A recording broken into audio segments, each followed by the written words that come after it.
Today we are making a house out of our paper weaving. Let's do it.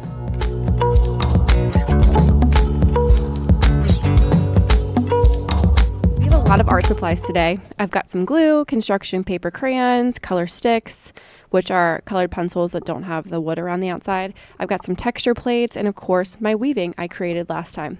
Oh, and a ton of construction paper. I've got a dark blue piece of paper for my background. Let's write our name on the back. And I've got some different shades of green for the land that our house will sit on. Let's start by adding some texture to the sky. Texture is an element of art that makes our artwork way more interesting. Texture is how something feels. I can add texture today by rubbing with the side of my color stick, or I can peel off the wrapper off my crayon and use the side of a crayon.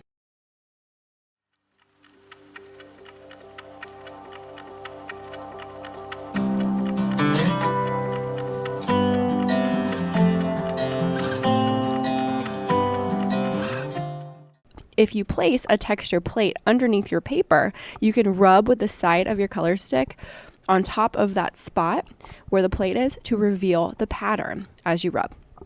You have to make sure you use the side of the colored pencil or crayon for it to work. You are not drawing with the crayon, you're rubbing with the side. That's the difference. That's how you create texture.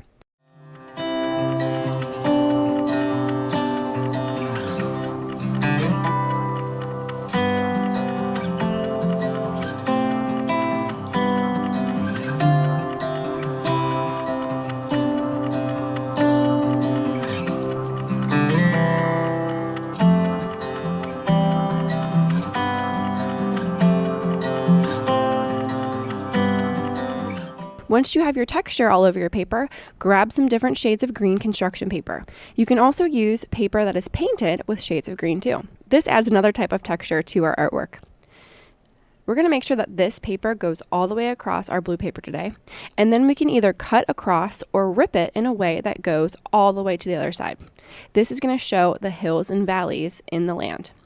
Then you can give your extra paper to your neighbor. Bonus hill for them. If you choose to rip your paper, you will get some really cool edges that look like the texture of grass. There's texture again. When you are ready, line up your paper and then open up your glue bottle to glue it down. When you are gluing, be sure to twist the top of your glue bottle so that there is a gap. If there is no gap, your glue bottle is closed and it won't work.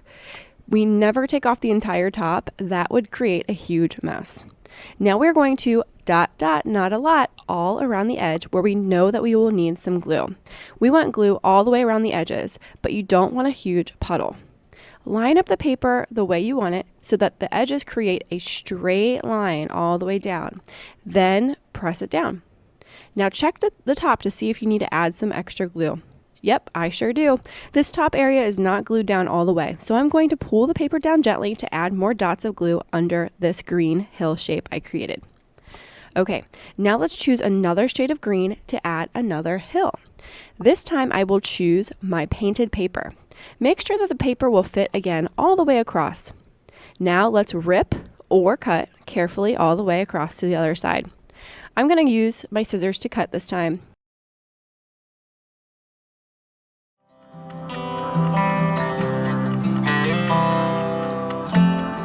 Another bonus hill for my neighbor.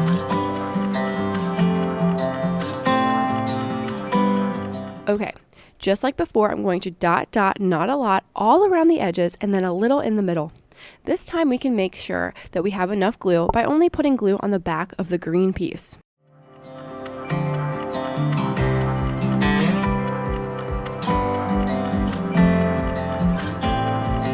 Now let's flip it over and give it a nice massage to make sure that those pieces will stick. Ooh, that feels nice. Repeat until you have enough hills that go all the way to the bottom of your blue paper. I'm going to add 2 more. The more you add, the more interesting it will look.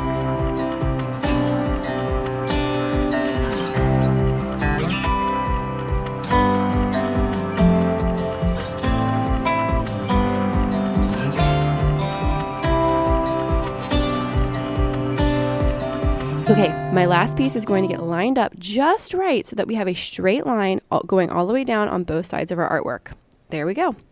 Let's give it another massage to make sure it is really stuck. Now my background is finished and I have layers of land and hills going all the way down to the bottom. Let's grab our weaving. Oop, I need to make sure my edges are glued down. Now let's decide where it should go. It should go on one of your hills. Let's choose this one. Dot, dot, not a lot to the back of your weaving and stick it on. How about another massage? Okay, now let's grab a piece of paper for your roof. I think I will choose an orange paper for my roof. I have this roof piece that has paint all over it, which makes it more interesting. Let's go ahead and measure it out. Make sure your roof will go all the way across your house. Then draw out a triangle shape that comes to a point like this. Now I can cut on the lines that I drew. Push the paper all the way to the bottom of your scissors, then squeeze slowly and steadily to create a nice straight line. Save your extra for someone else who might like this color. Now let's go ahead and glue that on.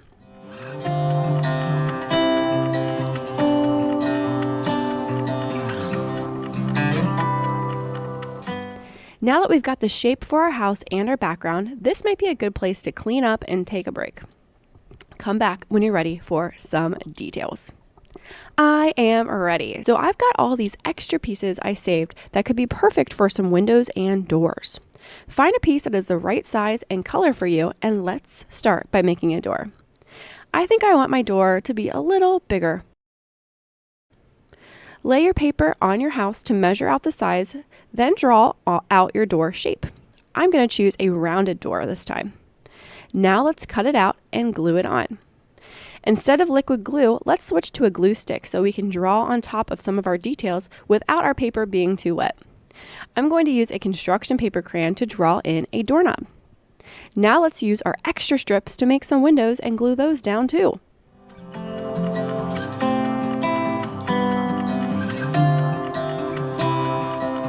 Now let's add some shutters around the outside of my windows.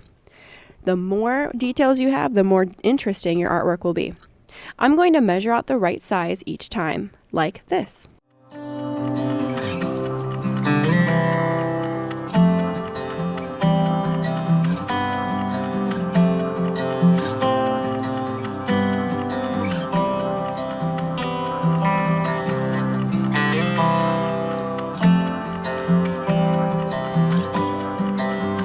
Now let's grab a Sharpie and draw in some details. I'm going to go around the outside and add a T shape for the inside of my windows.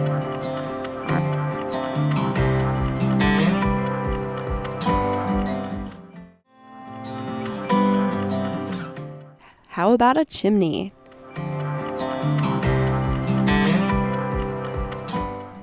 I've got a brown rectangle for a trunk. That would be perfect. Now let's rip an oval shape for the bushy leaves. Make sure to rub your pieces down each time to make that glue stick. How about some flower buds in the leaves and maybe some details on your door? Use your crayons or the color sticks.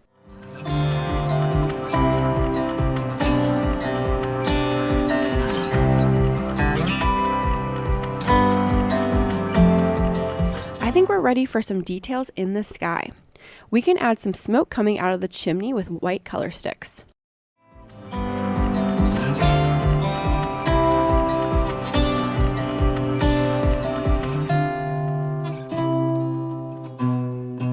Now, let's add a moon.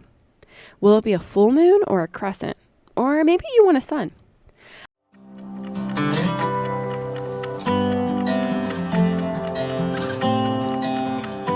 I've got this fun star cutter. Choose a piece of paper and an adult can help you punch stars. Or cut out your own stars. Stars that aren't perfect are more fun.